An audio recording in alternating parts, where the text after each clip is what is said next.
Hey, good morning. We are going to discuss about interesting topic, Rubik's cube solution.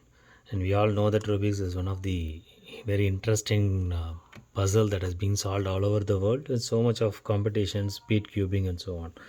So there are definitely we all know that there are thousands, if not millions, of YouTube videos that help solving the Rubik's cube and so on and so forth. So how is this going to be different? I don't think it is different. It is only going to reinforce the same concepts in a different way, and possibly some of them can find it to be attracting and easy. So I'll try to get to the topic directly. There are various types of Rubik's cubes. We all know 2 by 2, and then there are 3 by 3.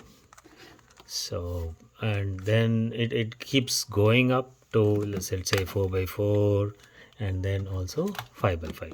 Generally these are the ones that are popular. So beyond that, most of the people, they don't try to go because it's again a replication of these topics. So 2 by 2, 3 by 3, 4 by 4, 4 by 4, 5 by 5.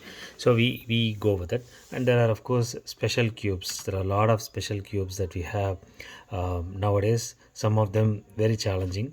So my recent passion or interest is in Megamix. This is actually a 5 by 5, but it is a bit complicated. I cannot say it's 5 by 5. There are 11 phases to it with a 3 by 3 solution that we can implement. This is one of the challenging cube.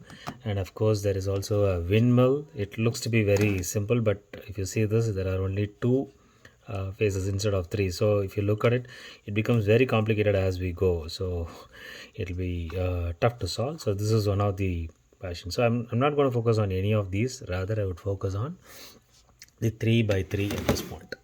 Just 2 by 2, I don't want to touch it because it is not going to actually solve anything. 2 by 2 is only helping solve the 3 by 3. This is the standard.